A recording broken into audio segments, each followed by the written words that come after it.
Hello students, आज हम लोग ब्लड क्लॉटिंग पढ़ेंगे।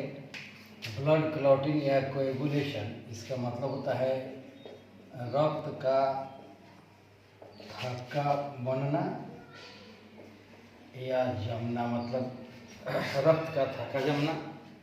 आप लोग देखे होंगे कि जब कोई इंजरी या ट्रॉमा होता है तो ब्लड वेसल से ब्लीडिंग होने लगता है, रक्त बहने लगता है और कुछ देर बाद रक्त का बहना बंद हो जाता है। इसी को हम लोग ब्लड क्लॉटिंग कहते हैं। तो the process of stopping of bleeding, stopping bleeding माने खून का बहना, खून का बहने का बंद होना ही क्या है, ब्लड क्लॉटिंग है। इसके लिए मेनी थ्योरीज दिए गए हैं, जिसमें से एंजाइम कैस्केड थ्योरी आधुनिक थ्योरी है और इसको मान्यता भी मिला है, एक्सेप्टेड है, मॉडर्न एक्सेप्टेड थ्योरी है एंजाइम कैस्केड थ्योरी। इस एंजाइम कैस्केड थ्योरी को देखते हैं। इसको प्रपोज किया था मैकफार्लेन वैज्ञानिक ने जो है इस थ्योरी को प्रपोज किया था। इस थ्योरी के अनुसार ब्लड क्लॉटिंग के लिए 3 स्टेप्स है और 13 फैक्टर है जो ब्लड क्लॉटिंग में भाग लेता है। 3 स्टेप है इसके। ब्लड क्लॉटिंग के 3 स्टेप को है रिलीजिंग ऑफ थ्रोम्बोप्लास्टिन, फिर conversion of prothrombin into thrombin और conversion of fibrinogen into fibrin. इसी 3 स्टेप में ब्लड क्लॉट करता है। इस तीनों स्टेप को हम लोग एक एरो डायग्राम के द्वारा देख रहे हैं। इंजरी होती है तो इंजर्ड टिश्यू, इंजर्ड मतलब घायल टिश्यू से, घायल ऊतक से, इंजर्ड टिश्यू से रिलीज होता है, निकलता है थ्रोम्बोप्लास्टिन का रिलीज होता है। ये जो है इसको हम लोग एक्सोथ्रोम्बोप्लास्टिन भी कह सकते हैं और ये केमिकली जो है लिपोप्रोटीन होता है, लिपिड और प्रोटीन का बना होता है। उसी समय ब्लड प्लेटलेट्स, जो ब्लड सेल है, ब्लड प्लेटलेट्स जो है डिसइंटीग्रेट करता है, मतलब फूटता है, नष्ट होता है। हवा के संपर्क में आने पर ब्लड प्लेटलेट्स फूटता है और रिलीज करता है प्लेटलेट थ्रोम्बोप्लास्टिन या इंडोथ्रोम्बोप्लास्टिन, या इसको प्लेटलेट्स फैक्टर 3 भी कहते हैं, जो केमिकली फॉस्फोरस और लिपिड का बना होता है। तो यहाँ पर मुख्य रूप से हम लोग देख रहे हैं कि जिस समय इंजरी होती है, जिस समय इंजरी होता है उस समय इंजरी टिश्यू से और ब्लड प्लेटलेट्स दोनों से थ्रोम्बोप्लास्टिन का रिलीज होता है।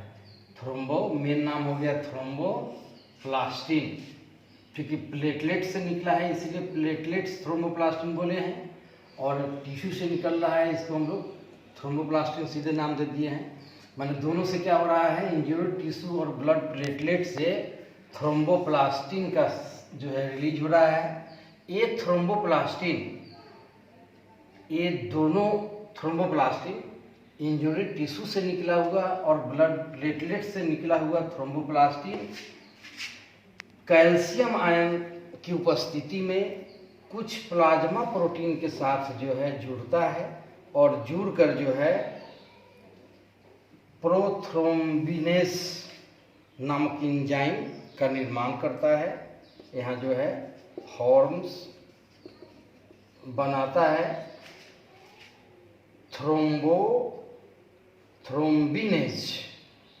थ्रोम्बोकाइनेज एंजाइम का निर्माण करता है। यहाँ एकदम समझना इसको जरूरत है इस स्टेप को। इंजर्ड टिश्यू और ब्लड प्लेटलेट्स दोनों से किसका रिलीज हो रहा है, थ्रोम्बोप्लास्टिन, और दोनों थ्रोम्बोप्लास्टिन कैल्शियम आयन की उपस्थिति में प्लाज्मा प्रोटीन के साथ जुड़कर थ्रोम्बिनेज प्रोथ्रोम्बिनेज या थ्रोम्बोकाइनेज एंजाइम बनाता है। इस एंजाइम का काम, पहला काम जो है ये हेपैरिन को इनएक्टिवेट करेगा। जब तक हेपैरिन इनएक्टिवेट नहीं होगा, जब तक क्लॉटिंग नहीं हो सकता है। तो पहला इस काम क्या करना होगा, इस हेपैरिन को जो हमारे ब्लड में उपलब्ध होता है और ये जो है रक्त का थक्का नहीं बनने देता है, इसीलिए हमारे शरीर में जो है ब्लड फ्रीक्वेंटली क्या होते रहता है, बहते रहता है ड्यू टू हेपैरिन के कारण। तो पहला काम क्या करना होगा, हेपैरिन को इनएक्टिवेट करना होगा। जब तक हेपैरिन इनएक्टिवेट नहीं होगा तब तक क्लॉटिंग संभव नहीं है। इसीलिए प्रोथ्रोम्बिनेज एंजाइम पहला जो है इनएक्टिवेट्स हेपैरिन, और तब जो है प्रोथ्रोम्बिन जो एक इनएक्टिव प्लाज्मा प्रोटीन है, ब्लड क्लॉटिंग फैक्टर है, इनएक्टिव स्टेज में होता है अक्रिय अवस्था में। इस प्रोथ्रोम्बिन को प्रोथ्रोम्बिनेज कैल्शियम आयन की उपस्थिति में थ्रोम्बिन में जो है कन्वर्ट करता है। ये वास्तव में एक्टिव फॉर्म है, सक्रिय रूप है प्रोथ्रोम्बिन का। सक्रिय रूप थ्रोम्बिन, जिसको सक्रिय कौन करता है, प्रोथ्रोम्बिनेज एंजाइम कैल्शियम आयन की उपस्थिति में। ये थ्रोम्बिन, फाइब्रिनोजेन, ये सभी जो है क्लॉटिंग फैक्टर है, जिसको हम लोग आगे लिस्ट में लिखे हैं, टेबल में बनाए हैं हम लोग। तो ये फाइब्रिनोजेन जो इनसोलुबल नहीं, फाइब्रिनोजेन सोलुबल प्लाज्मा प्रोटीन है। क्या है, सोलुबल प्लाज्मा प्रोटीन है, घुलनशील प्लाज्मा प्रोटीन है, जो प्लाज्मा में घुला रहता है फाइब्रिनोजेन। इस सोलुबल प्लाज्मा प्रोटीन को, फाइब्रिनोजेन को थ्रोम्बिन, यहाँ पर हम लोग एरोड किए हैं, ये थ्रोम्बिन इसको जो है फाइब्रिन में चेंज कर देता है। फाइब्रिनोजेन को फाइब्रिन में कौन चेंज करता है, थ्रोम्बिन। ये फाइब्रिन क्या है, इनसोलुबल फॉर्म है, अघुलनशील फॉर्म है।